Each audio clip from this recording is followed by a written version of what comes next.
말씀 보겠습니다. 베드로후서 3장 8절에서 18절 마지막 절까지 제가 봉독해 드리겠습니다. 말씀을 사모하는 마음으로 집중해서 마음으로 읽으시기 바랍니다. 사랑하는 자들아, 주께는 하루가 천년 같고 천년이 하루 같다는 이 한 가지를 잊지 말라. 주의 약속은 어떤 이들이 더딘다고 생각하는 것 같이 더딘 것이 아니라 오직 주께서는 너희를 대하여 오래 참으사 아무도 멸망하지 아니하고 다 회개하기에 이르기를 원하시느니라. 그러나 주의 날에 도둑같이 오리니 그날에는 하늘이 큰 소리로 떠나가고 물질이 뜨거운 불에 풀어지고 땅과 그 중에 있는 모든 일이 드러나리로다. 이 모든 것이 이렇게 풀어지리니 너희가 어떠한 사람이 되어야 마땅하냐? 거룩한 행실과 경건함으로 하나님의 날이 임하기를 바라보고 간절히 사모하라. 그날에 하늘이 불에 타서 풀어지고 물질이 뜨거운 불에 녹아지려니와 우리는 그의 약속대로 의가 있는 곳인 새 하늘과 새 땅을 바라보도다. 그러므로 사랑하는 자들아, 너희가 이것을 바라보나니 주 앞에서 점도 없고 흠도 없이 평강 가운데서 나타나기를 힘쓰라. 또 우리 주의 오래 참으심이 구원이 될 줄로 여기라. 우리가 사랑하는 형제 바울도 그 받은 지혜대로 너희에게 이같이 썼고 또 그 모든 편지에도 이런 일에 관하여 말하였으되 그 중에 알기 어려운 것이 들어 있으니 무식한 자들과 굳세지 못한 자들이 다른 성경과 같이 그것도 억지로 풀다가 스스로 멸망에 이르느니라.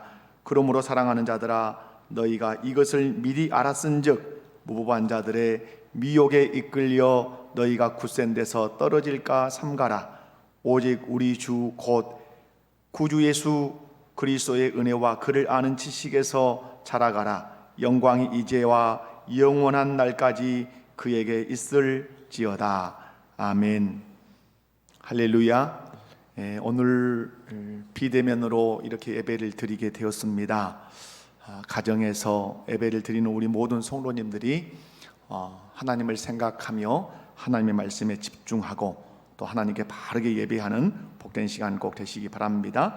함께 읽은 본문 말씀을 중심으로 어떠한 사람이 되어야 마땅한가 라는 제목으로 말씀을 증거하고자 합니다. 말씀을 전할 때 우리 성도님들 한 분 한 분이 하나님께서 내게 주신 음성을 듣는 그런 복된 시간 꼭 되시기 바랍니다.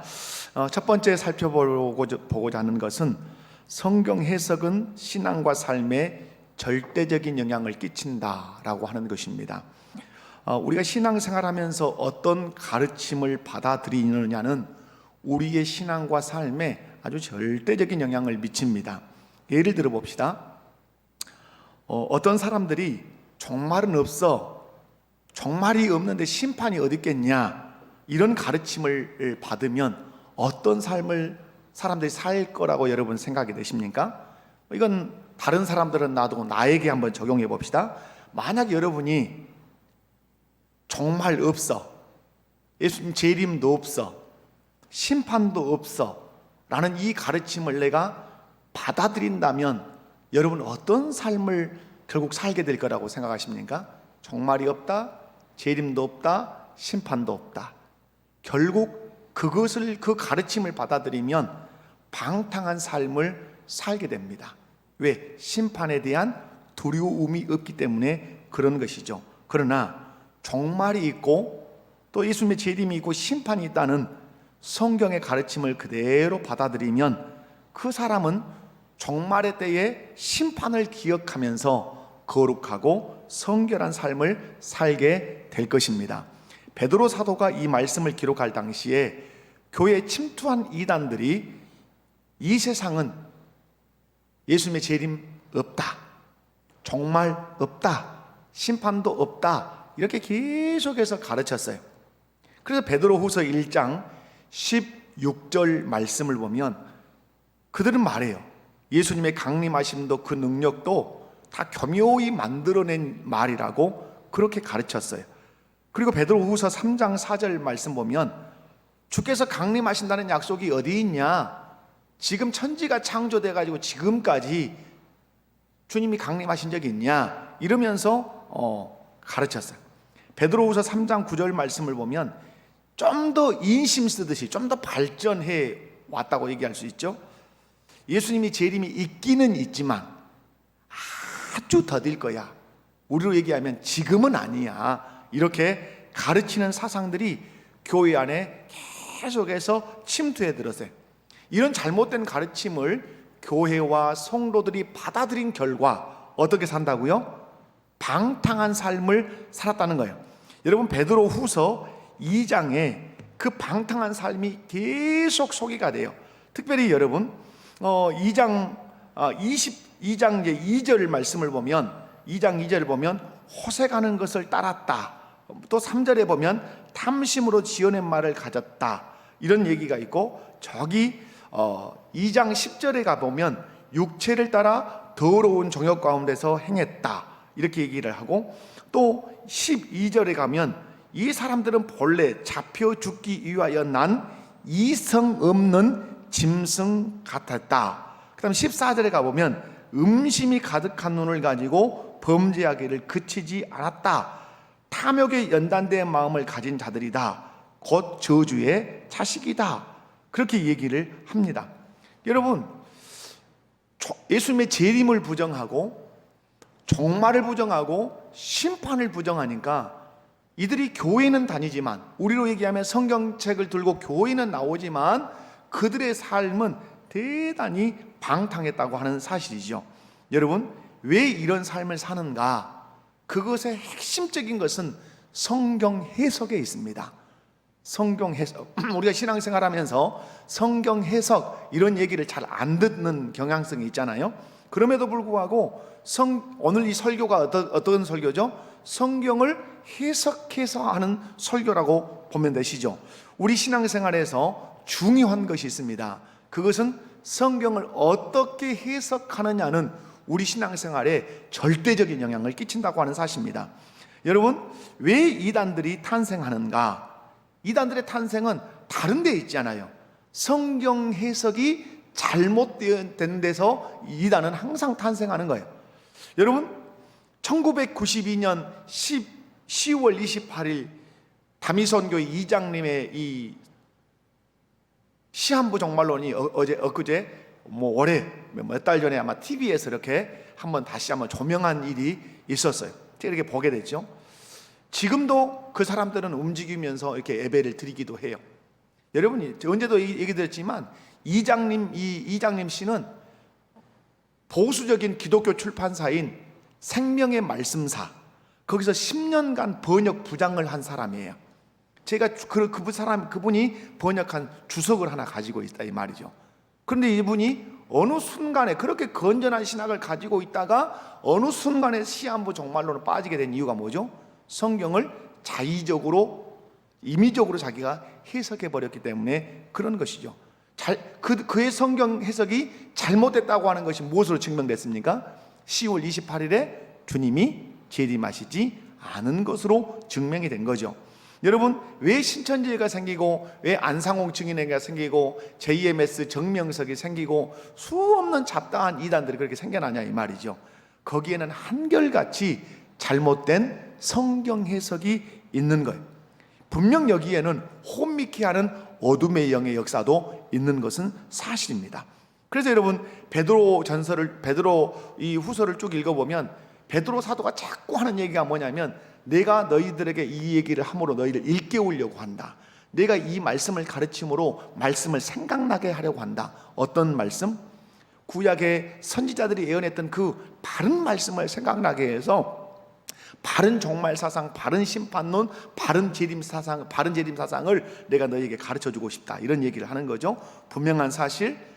여러분, 이단은 어디서 나온다고요? 잘못된 신앙생활 어디서 나온다고요? 잘못된 성경 해석이라 이 말이죠. 그래서 베드로 사도는 베드로후서 1장 20절에서 이렇게 얘기하죠.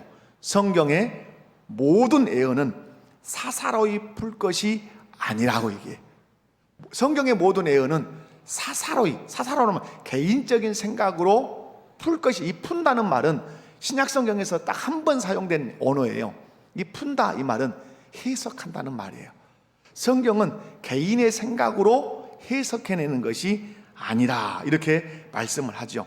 여러분, 오늘 본문 16절에서도 다른 성경과 같이 그것도 억지로 풀다가 스스로 멸망에 이르느니라. 지금 베드로 사도가 사역하고 있는 이때에 거짓 선생들이 다른 성경도 어떻게 풀었다? 사사로이 풀었고 억지로 풀고 있었는데, 지금 이들이 하는 작업이 뭐예요? 다 성경을 억지로 사사로이 풀고 있다는 거죠. 여러분, 분명한 사실은 한 사람이 어떤 행동을 하는 것은 그런 가르침을 받아들였기 때문에 그런 행동을 하는 거예요. 시한부 종말론을 받아들이니까 10월 28일 예수님 재림한다고 쫓아다니는 거예요. 여러분, 신천지의 그 성경 해석을 가르침을 받아들이니까 거기 따라다니는 거예요.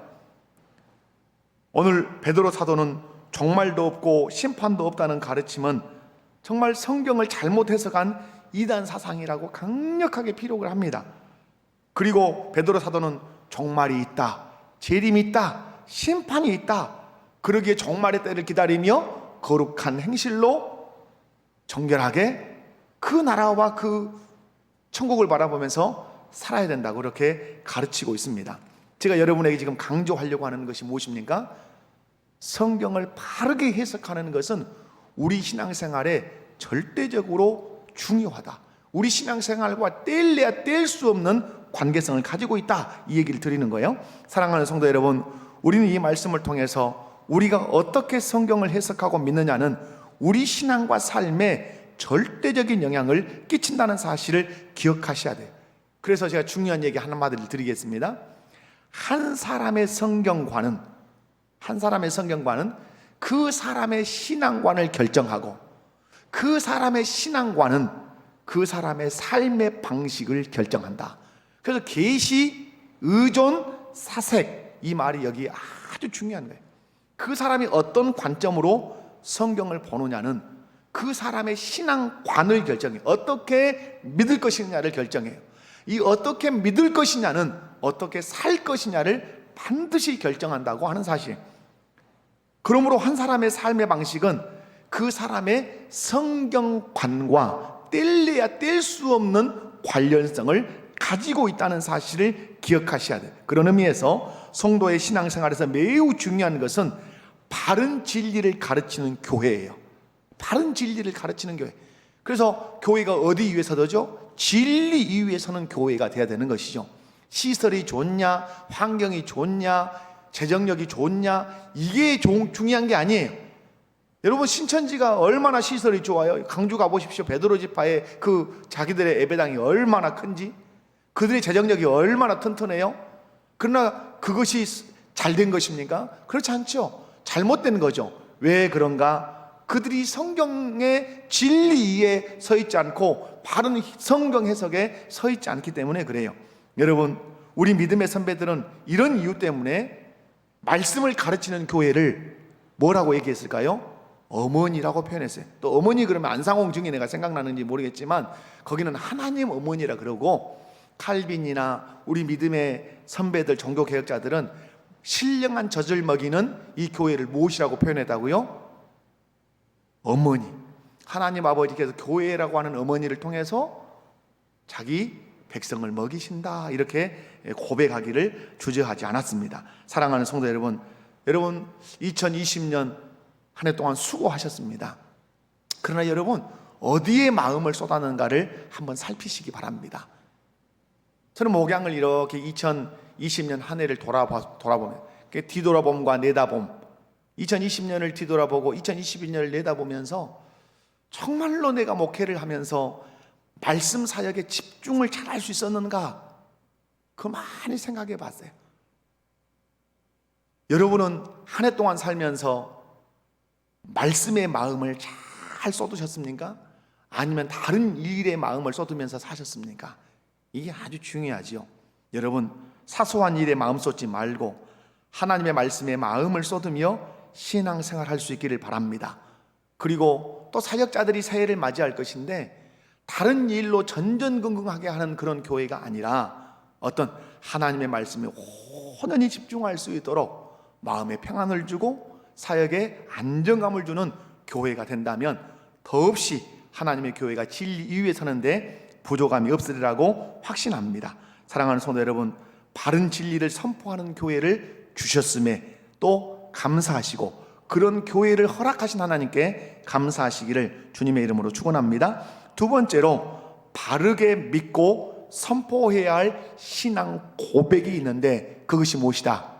재림입니다. 우리 한번 따라서 합시다. 바르게 믿고 선포해야 할 신앙 고백, 재림. 우리가 이제 지난주에 성탄절을 맞이했습니다. 성탄절은 얼마나 그렇게 뜨거운지 몰라요. 열정이 있고 성탄에 대한 기쁨은 그렇게 우리 안에 뜨겁지만 재림에 대한 사모함 점검해 볼 필요가 있죠. 예수님 오신 것은, 예수님 우리 죄를 사러 오신 것은 좋으신데 예수님이 이제 인류를 심판하러 오시는 것에 대해서는 뭔가 마음에 기대함이 약하지 않은가, 이런 생각을 해봅니다. 우리가 신앙생활하면서 반드시 붙들어야 할 그런 신앙의 주제들이 있어요. 그 신앙의 주제들을 제가 이렇게 선포할 때 여러분이 가정에서 아멘 이렇게 화답을 하셔야 돼요. 뭘로 화답하셔야 된다고요? 아멘 이렇게 화답하셔야 돼요. 자, 제가 선포하겠습니다. 우리가 믿는 신앙의 주제를 선포해요. 우리는 예수님께서 육체를 입고 탄생하신 것을 믿습니다. 우리는 예수님께서 십자가에 죽으셨다가 무덤에 묻히시고 사흘 만에 다시 살아나신 것을 믿습니다. 다시 살아나신 예수님은 승천하셔서 하나님 보좌 우편에 앉으셔서 이 세상을 통치하고 계신다는 사실을 믿습니다. 아멘. 그러나 우리가 여기서 멈춰서는 안 되죠. 우리의 믿음은 여기서 한 걸음 더 나아가야 되죠.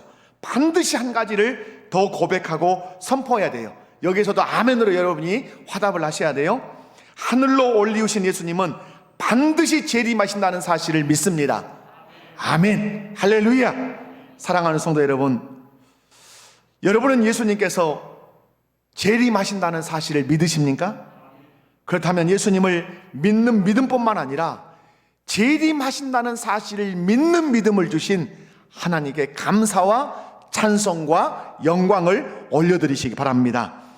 여러분, 예수님은 왜 재림하실까요? 예수님이 재림하시는 이유가 9절에 있어요. 9절. 우리 9절 보면 이렇게 시작하죠. 주의 약속은 어떤 이들이 더디다고 생각하는 것 같이 더딘 것이 아니라, 이렇게 말씀해요. 소두가 어떻게 시작했다고요? 주의 약속은. 왜 예수님이 재림하시죠? 오늘 눈여겨볼 단어가 오늘 첫 서두에 나오죠. 주의 무엇이다? 약속이다.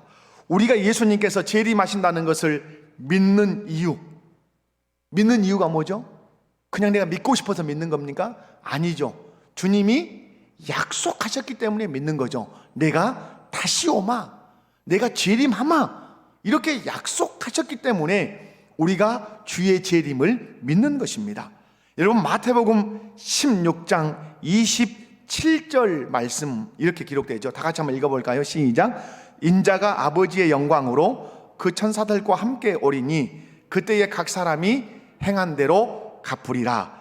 인자가 아버지의 영광으로 그 천사들과 함께 어떠하리니? 오리니. 여기서 온다는 말은 재림을 말씀한 줄로 믿습니다.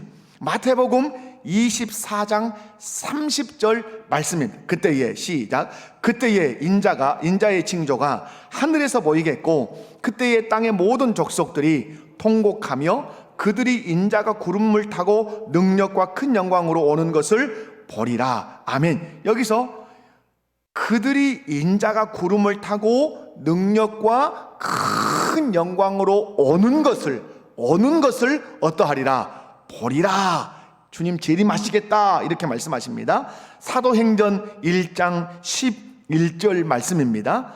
자, 시작. 이르되 갈릴리 사람들아 어찌하여 서서 하늘을 쳐다보느냐? 너희 가운데서 하늘로 올려지신 이 예수는 하늘로 가심을 본 그대로 오시리라 하였느니라. 아멘. 너희 가운데서 하늘로 올려지신 이 예수는 하늘로 가심을 본 그대로 어떠하시리라? 오시리라. 이 사실을 믿으십니까? 아멘, 아멘. 여러분, 우리의 믿음의 근거는 우리의 생각에 있지 않습니다. 우리의 믿음의 근거는 우리의 경험에 있지 않습니다. 우리가 무엇을 믿는다고 할 때 그 믿음의 근거는 어디에 있습니까? 성경의 약속에 있습니다. 우리가 예수님의 재림을 믿습니다. 왜 믿는다고 고백해야 합니까? 주님이 그렇게 약속하셨기 때문에 그렇습니다. 만약에 성경에 근거하지 않는 것을 믿는다면 그건 대단히 잘못된 신앙이죠. 우리가 가톨릭에서 성례를 얘기할 때 우리의 성례는 두 가지밖에 없다고 얘기했죠. 세례와 성찬. 그러나 가톨릭의 성례는 7가지나 된단 말이에요. 우리의 2가지 성례에다가 5가지를 덧붙였는데 이건 성경에 없는 거란 말이죠. 이런 것들이 잘못된 거예요. 분명하고 확실한 사실은 예수님은 반드시 재림하십니다. 예수님은 반드시 다시 오실 줄로 믿습니다. 그런데 사람들은 말했다는 거죠. 아니, 오긴 오겠지만 더디 오셔. 오시기는 오시지만 지금은 아니야. 이렇게 말하는 자들이 베드로 사도가 사역했을 때 교회 안에 많아지고 있었다는 거죠. 그 결과 그들이 어떻게 살았다고요? 윤리적으로, 도덕적으로, 신앙적으로 너무너무 방탕하게 살았다고 하는 사실이에요. 여러분, 예수님이 오시기는 오시는데 지금은 아닐 거야. 지금은 오시지 않아. 이 신앙의 심리가 오늘 저와 여러분의 심리 속에 들어있지 않은가 점검하셔야 돼요. 우리가 믿어요. 예수님 재림하실 거야. 그런데 지금은 아닐 거야. 지금은 아니겠지. 이런 신앙의 심리, 잘못된 이 재림 신앙이 우리 안에 깊이 뿌리 내리고 있지 않았는가 살펴야 된다는 사실이죠. 여러분, 예수님 더디 오신다. 여러분, 내가 태어났을 때부터 지금까지 오지 않으셨어요. 예수님, 하나님이 이 세상을 창조하셔서 예수님 오셨다가 초림 때부터 지금 또 예수님 십자가 못 박혀 죽으시고 부활 승천하셔서 지금까지 2000년 동안 안 오셨어요. 분명 더디 오시는 것 같이 보이죠. 왜 더디 오신다고 성경이 말씀하고 있을까요? 9절을 한번 읽어보겠습니다. 9절 말씀, 다 시작. 주의 약속은 어떤 이들이 더디다고 생각하는 것 같이 더딘 것이 아니라 오직 주께서는 너희를 대하여 오래 참으사 아무도 멸망하지 아니하고 다 회개하기에 이르기를 원하시느니라. 아멘. 사람들은 더디다고 생각해요. 그러나 하나님은 더딘 것이 아니라고 말씀해요. 사람들은 어떻게 생각한다고요? 더디다. 예수님 승천하신 지가 2000년 전인데 지금도 안 오셨잖아. 더디다. 근데 오늘 성경에 뭐라고 말씀하죠? 더딘 것이 아니다 말해요. 이 더딘 것, 더디다고 생각하는데 더디다고 아니라고 말하는 이 말씀을 해석하기 위해서 있는 말씀이 8절이에요. 사랑하는 자들아, 주께는 하루가 1000년 같고 1000년이 하루 같다 하는 이 한 가지를 잊지 마라. 사람의 시간 개념과 하나님의 시간 개념이 다르다고 하는 이 사실을 잊지 않아야 예수님의 재림이 너희 생각에는 더딘 것 같지만 더디지 않다고 하는 사실을 너희가 이해할 수 있다. 우리 사람에게 1000년 같은 이 시간이 하나님에게는 하루 정도도 되지 않을 수 있다. 실상은 하나님은 시간 안에 계시는 분이 아니라 시간 밖에 계시는 분이죠.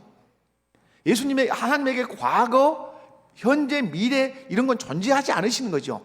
하나님은 항상 현재만 있으시는 거죠. 그런데 여러분, 사람의 관점에서 보면 예수님의 그 재림이 더딘 것 같아요. 그런데 주님 말씀해요. 더디지 않은 거다. 왜 이렇게 우리 복이 더딘 것 같냐? 이 말씀이 오늘 9절에 있죠. 왜 더딘 것 같다고요? 너희를 대하여 오래 참고 계시고 있다. 왜 오래 참고 계시죠? 아무도 멸망하지 아니하고 다 회개하기에 이르기를 원하고 계시기 때문에 그렇다. 여러분, 예수님께서 더디게 재림하시는 것은 이 세상의 모든 사람들이 어떠하지 않고 멸망하지 않고 다 어떠하기를 원하시니까 회개하기를 원하시기 때문에 그래요. 그런 의미에서 예수님의 더디 오심, 우리 입장에서 예수님의 더디 오심은 오래 참으심에 대한 표현이에요. 예수님의 더디 오심은 인간들을 향한 오래 참으심의 표현이라 이 말이에요. 내가 너를 오래 참고 있다. 이것을 무엇으로 보여주시는 거예요? 더디 오심으로 보여주신다고 하시는 말씀이에요. 모든 사람들이 멸망하지 않기를 바라시는 마음으로 우리 입장에서 더디 오시는 것처럼 보이게 하시는 거예요. 그게 하나님의 자비와 긍휼과 사랑의 표현이에요. 더디 오시니까 주님이 오시지 않는다는 것이 아니라 내가 너희에 대하여 오래 참고 있어. 다 회개해서 멸망하지 않기를 원하는 내 자비와 내 긍휼과 내 사랑의 마음을 내가 더디옴으로 내가 표현해주고 있는 거야. 이렇게 말씀해. 그러므로 예수님이 더디 오시는 것처럼 보인다고 해서 그 시간들 속에서 죄 지을 기회로 삼아서는 죄 지을 생각을 하면서 살아서는 안 된다는 말씀이죠. 예수님이 더디 오신다고 느껴질 때 떠올려야 하는 말씀, 회개하라고 그러시구나, 오래 참고 계신다는 말씀이구나, 그걸 생각하고 나를 더 살피고 내 모습을 더 점검해서 회개해서 멸망에 이르지 않도록 주님의 재림을 준비해야 된다는 사실이죠. 분명한 사실은 예수님은 재림하십니다. 아멘. 반드시 오실 줄로 믿습니다. 2020년 얼마나 길게 느껴집니까? 그런데 가지 않을 것 같은 2020년이 가고 2021년이 내 앞에 톡 지금 서 있습니다. 예수님의 재림도 그렇습니다. 오시지 않을 것 같지만 그분은 반드시 오실 것입니다.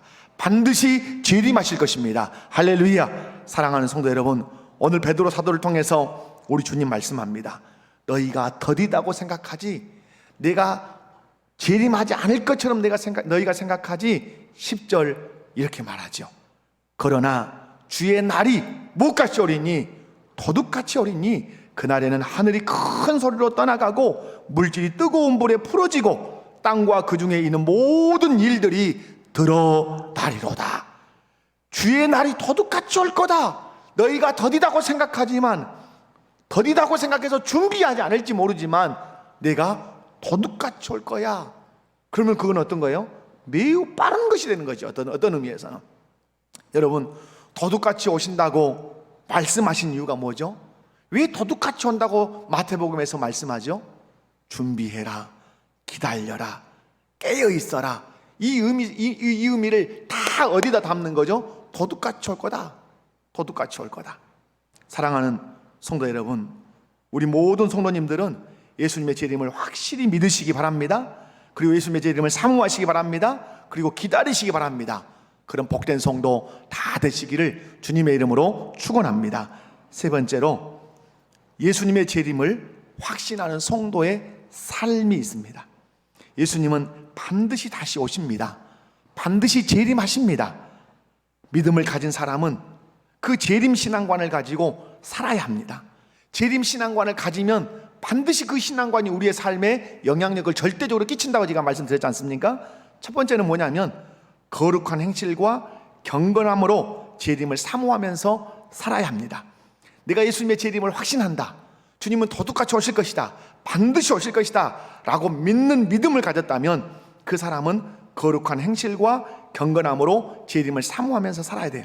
우리 11절과 12절 말씀을 우리 가정에서 한번 힘차게 선포하면서 읽어봅니다. 시작. 이 모든 것이 이렇게 풀어지리니 사람이 되어야 마땅하냐? 거룩한 행실과 경건함으로 하나님의 날이 임하기를 바라보고 간절히 사모하라. 아멘. 자, 여러분, 무슨 말씀이냐면, 여러분, 너희가 어떤 사람이 되어야 마땅하냐?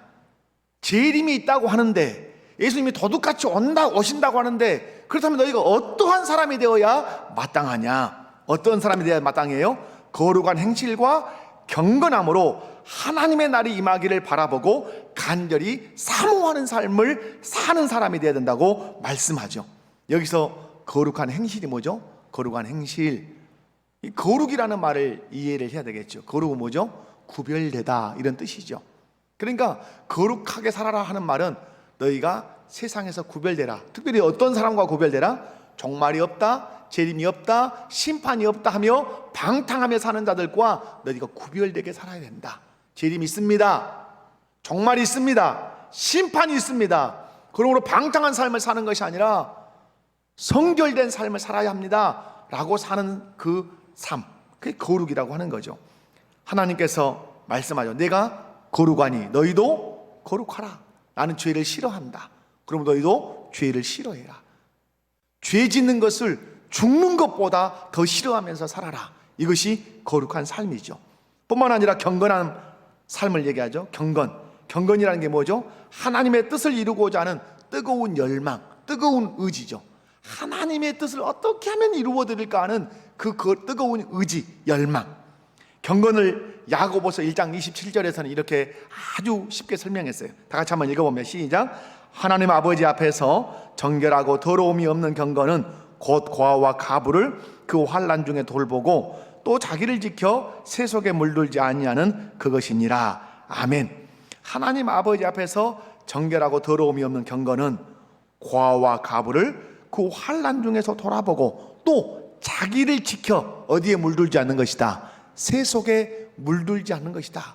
너희가 예수님의 재림을 사모하고 기다린다면 어떠한 사람이 되어야 마땅하냐? 고아와 가부를 환난 중에서 돌아볼 뿐만 아니라 너 자신을 어디에 물들지 않도록 세상에 물들지 않도록 지키면서 사는 것이라고 말씀합니다. 사랑하는 우리 목복교 성도 여러분, 구별되게 사시기 바랍니다.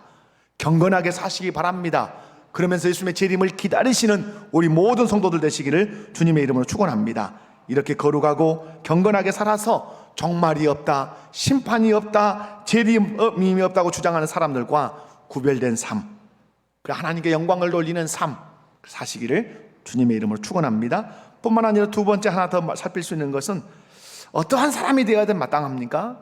새 하늘과 새 땅을 바라보면서 살아야 된다고 말씀합니다. 13절 말씀이죠. 13절 말씀 한번 읽어볼까요? 시작. 우리는 그의 약속대로 의가 있는 곳인 새 하늘과 새 땅을 바라보도다. 아멘. 재림을 기다리는 사람은 재림만 기다리는 것이 아니라 그 재림을 바라보면서 동시에 뭘 바라보죠? 새 하늘과 새 땅을 바라본다고 말씀해. 여기서 새 하늘과 새 땅이 어디입니까? 새 하늘과 새 땅 어디예요? 천국, 하나님 나라. 할렐루야. 여러분, 예수님의 재림과 새 하늘과 새 땅이 무슨 관련이 있을까요? 밀접한 관련이 있죠. 여러분, 예수님이 재림하시는 중요한 이유가 뭐예요? 심판하러 오십니다. 그 심판의 궁극적 이유가 뭐죠?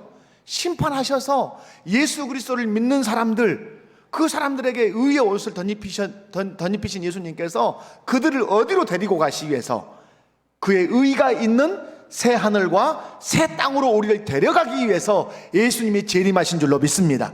그러므로 예수님의 재림과 새 하늘과 새 땅은 밀접한 관련이 있는 거죠. 그 가운데 누가 놓여 있는 거죠? 내가 놓여 있는 거죠.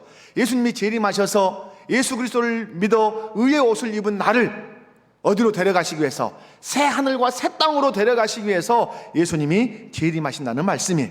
그러므로 우리는 이 세상에 살지만 우리가 살 영원한 번향을, 하나님 나라 그 천국을 여러분 바라보며 기억하며 살아야 될 줄로 믿습니다. 그래서 예수님의 재림을 믿는 사람들은 늘 마음속에 주 예수님 언제 오시겠습니까? 주님 재림을 기다립니다. 이렇게 사모하는 마음을 표현할 뿐만 아니라 주님 오셔서 나를 어디로 데려가실 줄로 믿습니다. 새 하늘과 새 땅, 천국으로 나를 데려가실 줄로 믿습니다. 주님의 그 재림을 나는 사모하며 오늘도 거룩하게 경건하게 살아갑니다. 이렇게 고백하고 살아가야 된다는 사실이죠. 천국을 사모하는 사람들의 중요한 특징이 뭐죠? 이 땅에 소망을 두고 살지 않는다는 사실이죠. 하늘의 소망을 두고 산다는 사실이죠. 그래서 히브리서 11장에서 말씀하는 게 뭐죠? 우리 믿음의 선배들이 돌아갈 본향이 이 땅에 있었다면 그들이 돌아가려고 애를 썼겠지만 이들은 이 세상의 나그네요 애국인이라는 사실을 알고 하나님이 예비하신 그 한성 천국을 바라보면서 애국인과 나그네로 살았다고 성경이 증거하지 않습니까? 사랑하는 성도 여러분, 우리는 애국인입니다. 우리는 나그네입니다. 우리가 가야 할 나라는 하나님의 나라, 새 하늘과 새 땅인 줄로 믿습니다. 그 새 하늘과 새 땅 하나님 나라 천국에 어떻게 우리가 들어갈 수 있습니까? 주님이 재림하실 때 영과 육이 온전한 인격을 입어서 그 하나님 나라에 들어갈 줄로 믿습니다. 사랑하는 성도 여러분, 예수님께서 반드시 다시 오실 것을 믿습니까? 다시 오시면 나를 새 하늘과 새 땅으로 천국으로 데려가실 것도 믿으십니까? 그렇다면 날마다 주님의 재림을 사모하되 새 하늘과 새 땅, 하나님의 나라, 천국으로 나를 데려가실 것을 사모하면서 주님의 재림을 기다리며 거룩함으로 경건한 행실로 여러분의 삶을 단장하는 우리 목포교회 모든 성도들 되시기를 주님의 이름으로 축원합니다. 예수님의 재림을 사모하는 자들이 늘 외쳐야 되는 고백이 있습니다. 요한계시록 22장 20절 말씀이죠. 한번 읽겠습니다. 자, 시작. 이것들을 증언하신 이가 이르시되 내가 진실로 속히 오리라 하시거늘 아멘. 주 예수여 오시옵소서. 제가 예수님 대역을 하겠습니다. 내가 진실로 속히 오리라 그러면 여러분 큰 소리로 나 예수님의 재림을 사모합니다, 나 새하늘과 새 땅에 들어가고 싶습니다 하는 마음으로 여러분 어떻게 화답하셔야 돼요? 아멘. 주 예수여 오시옵소서. 이렇게 큰 소리로 화답하시기 바랍니다. 내가 진실로 속히 오리라. 한 번 더. 내가 진실로 속히 오리라. 할렐루야. 아멘. 여러분, 주님 오늘 말씀합니다. 내가 진실로 속히 올 거다. 우리 마음 가운데 늘 화답해야 되는 외침. 아멘. 주 예수여 오시옵소서. 아멘. 주 예수여 오시옵소서. 재림하시옵소서. 다시 오시옵소서. 다시 오셔서 나를 새하늘과 새 땅으로 데려가시기 원합니다. 할렐루야. 이 소망 가지고 2020년 잘 마무리하시기 바랍니다. 이 소망 가지고 2021년을 맞이하는 우리 목포교회 모든 성도들 되시기 바랍니다. 말씀 정리합니다. 성경 해석은 내 신앙과 삶에 절대적인 영향을 미칩니다. 바르게 성경 읽기가 그래서 중요한 것입니다. 사랑하는 성도 여러분, 그러므로 이 강단을 위해서 기도해 주시기 바랍니다. 이 강단에 서서 말씀을 해석해서 외치는 보조관 종을 위해서 많이 기도해 주시기 바랍니다. 그리고 여러분, 바른 성경을 해석하는 교회 안에 나를 머물게 하신 하나님께 감사하시기 바랍니다. 종말이 없다, 재림이 없다고 주장하는 이유는 잘못된 성경 해석 때문에 그렇다. 그 결과 방탕한 삶을 살고 있다. 근데 우리는 바른 성경 해석을 함으로 주님 재림하신다, 심판하신다, 종말이 있다, 그러므로 거룩함과 성결함으로 살아야 된다는 이런 삶의 영향력을 우리가 받고 있습니다. 여러분, 우리가 바르게 믿고 선포해야 할 신앙 고백이 있습니다. 그것이 무엇입니까? 예수님 반드시 뭐 하신다? 재림하신다, 다시 오신다. 아멘. 이 고백을 날마다 외치며 살아가시기 바라고요. 예수님의 재림을 확신하는 성도의 삶, 거룩함과 경건함으로 살아야 한다. 그리고 새하늘과 새 땅을 바라보며 살아야 한다. 그것이 하나님께 영광을 돌리는 삶이라 하는 사실을 기억하시고 2020년 잘 마무리하시고 2021년 기쁨으로 맞이하는 우리 모든 성도들 되시기를 주님의 이름으로 축원합니다. 자비로우신 하나님 아버지 감사합니다. 주님 다시 재림하실 줄로 믿습니다. 이 재림에 대한 바른 성경 해석을 우리가 받아들이게 하시고 바른 그 성경의 진리를 받아들임으로 바른 삶을 살아가는 자들 되게 하시옵소서.